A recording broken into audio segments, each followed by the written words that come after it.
कुर्सी प्रेमियों का कृषि प्रधान देश है भारत। ये लाइनें हैं हरिशंकर परसाई जी की, लेकिन आज आपको बताना जरूरी इसलिए हो जाता है क्योंकि जो व्यवहार किसानों के साथ हो रहा है वो सच में निंदनीय है। सारा देश एकजुट है, लेकिन बंद का समर्थन कल उतना नहीं हो पाया जितना होना था। नमस्कार, मेरा नाम सिद्धार्थ है और आप मुझे देख रहे हैं OS पर। चैनल को लाइक और सब्सक्राइब कीजिए और देखते रहिए। खबरों के साथ हम जुड़े रहेंगे। आइए अब किसान आंदोलन पर आगे की बात करते हैं। किसानों ने कृषि कानूनों में बदलाव के सरकार के प्रस्ताव को ठुकरा दिया है। 14 तारीख को पूरे देश में फिर से प्रदर्शन होगा। किसानों ने कहा कि 14 तारीख को वो फिर से पूरे देश में प्रदर्शन करेंगे। वे 12 दिसंबर को पूरे देश के टोल प्लाजा जाम कर देंगे। इसी दिन दिल्ली जयपुर हाईवे को भी बंद करेंगे। साथ ही उन्होंने यह भी कहा कि हाईवे इससे पहले भी बंद किया जा सकता है। किसान संगठन के नेता ने कहा कि हम रिलायंस के सारे मालों का बहिष्कार करते हैं और हम साथ में जियो का भी बहिष्कार करते हैं। हम आपको बता दें कि मोदी सरकार और किसानों की अभी तक नहीं बन पा रही है। ये सोचना भी काफ़ी दयनीय हो रहा है कि आखिर ऐसा क्या होगा जब इनकी बात बनेगी। केंद्र की मोदी सरकार ने किसानों के सामने जो रखे हैं प्रस्ताव, वे किसान संगठनों ने स्वीकार नहीं किए।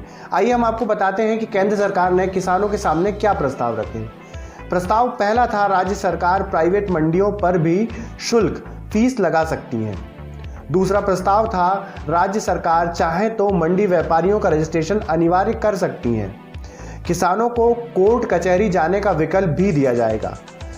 चौथा प्रस्ताव था, किसान और कंपनी के बीच में कॉन्ट्रैक्ट की 30 दिन के अंदर की रजिस्ट्री होगी। कॉन्ट्रैक्ट कानून में स्पष्ट कर देंगे कि किसान की जमीन या बिल्डिंग पर ऋण या गिरवी नहीं रख सकते। किसान की जमीन की कुर्की नहीं हो सकेगी। MSP की वर्तमान खरीदी व्यवस्था के संबंध में सरकार लिखित आश्वासन देगी। बिजली बिल अभी ड्राफ्ट है, इसे नहीं लिया गया है जो अभी तक लिस्ट आई है।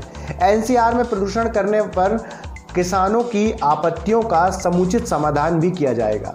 ये सारे वो टिप्पणियां थी जो केंद्र सरकार ने। खबर हम आपके लिए लाए हैं मध्य प्रदेश से, यानी कि हमारे प्रदेश से। Madhya Pradesh local body election Indore, Bhopal, Jabalpur और ग्वालियर सहित 16 महापौर पद पर हुआ आरक्षण।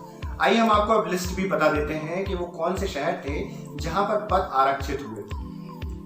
ये होंगे वो 16 नगर निगम महापौर। अनुसूचित जाति मुरैना, उज्जैन, इसमें मुरैना महिला वर्ग के लिए आरक्षित किया गया है। दूसरा है अनुसूचित जनजाति छिंदवाड़ा आरक्षित, ये भी आरक्षित रखा गया है। OBC भोपाल और खंडवा महिलाओं के लिए आरक्षित है। सतना और रतलाम को इससे मुक्त कर दिया गया है। आइए अब आपको जनरल के बारे में बताते हैं। सागर, बुरहानपुर, देवास और कटनी और ग्वालियर सामान्य महिला आरक्षित टिकट हो चुकी है, यानी कि यहां से मेयर का जो लोग चुनाव लड़ेंगी वो महिलाएं होंगी और सामान्य वर्ग से होंगी। जनरल कैटेगरी में इंदौर, जबलपुर, रीवा और सिंगरौली को आरक्षित कर दिया गया है, यानी कि यहां से कोई भी जनरल जाति का सामान्य वर्ग का व्यक्ति चुनाव लड़ सकता है।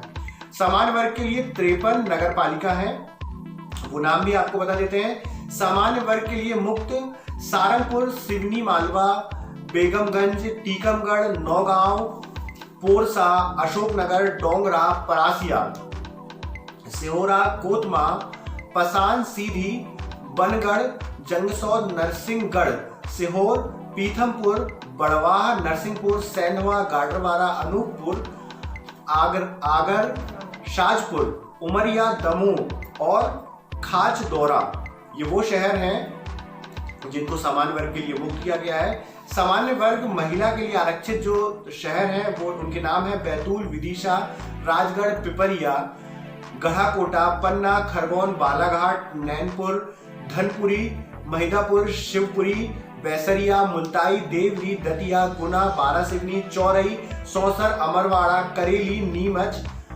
मंडीदीप और सुजालपुर, ये वो शहरों के नाम थे जो सामान्य महिला वर्ग के लिए आरक्षित किए गए। इसके बाद OBC के लिए 25 पद आरक्षित किए गए हैं।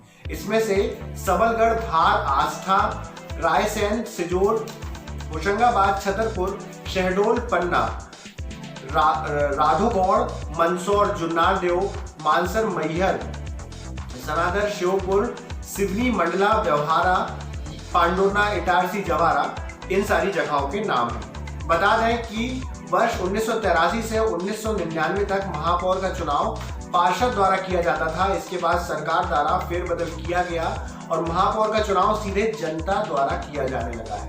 नमस्कार, हमारे साथ आप यूं ही बने रहिए। ये आज की दो खास खबरें थी जो हम आपके लिए लाए थे, वो एस्पा को देखते रहिए।